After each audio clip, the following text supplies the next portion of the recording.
Hey guys, Drifter here. Welcome to Advanced Warfare in Depth. In today's episode, we're going to be reviewing the AK12 Bleeder, which is becoming one of my favorite AK12 variants. I don't really like many of the variants, but this one definitely stands out because it is a very high damage variant. The normal AK12 will deal 33 damage up close, drop off to 28 at medium range, and 24 at long ranges, meaning it's 4 to 5 shots to kill.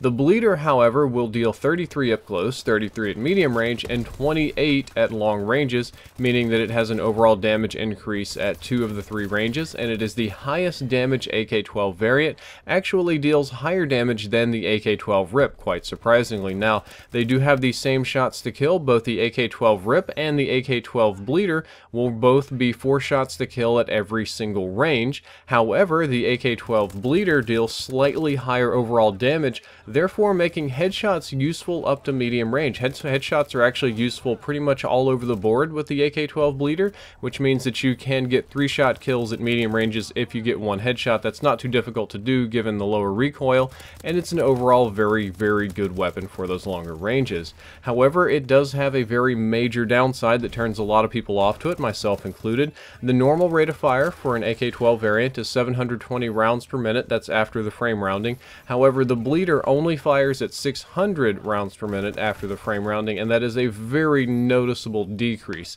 You will definitely feel that the AK12 Bleeder is firing slower, and if it's firing slower, therefore the time to kill is going to be slow at most ranges.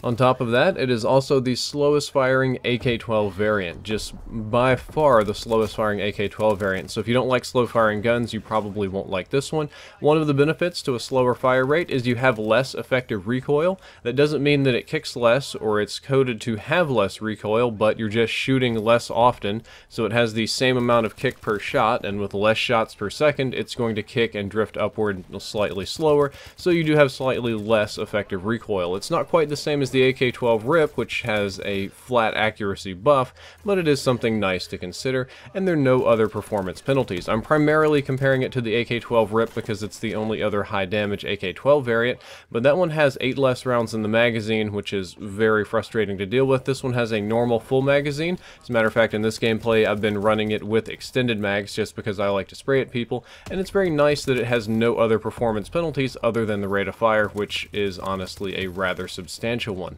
As for how I feel about this weapon, I feel that it is an extremely consistent assault rifle because it always kills in 4 shots. That is a very, very important thing, is that your shots to kill are going to be exactly the same at any range with this weapon and with the silencer, which we'll talk about later.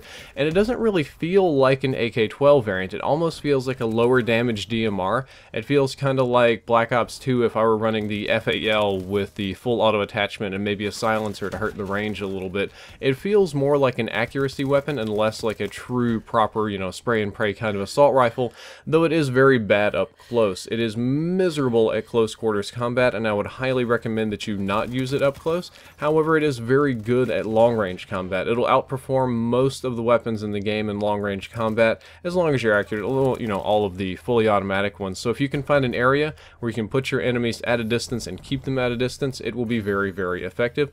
Lastly, as for what you should be using on this weapon's attachment wise, I highly recommend a silencer because there's no penalty for using a silencer. Your shots to kill don't change, your headshot ranges don't really change very much, and there's no damage decrease or really anything. So a silencer is definitely the way to go. This is an excellent stealth weapon, just like the AK12 R.I.P. As for what else I run on it, I put a foregrip on it just because I want to be super duper accurate at long ranges. I will occasionally run red dot sight, but more often than not, I'll run stock because I do like that kind of sidestepping.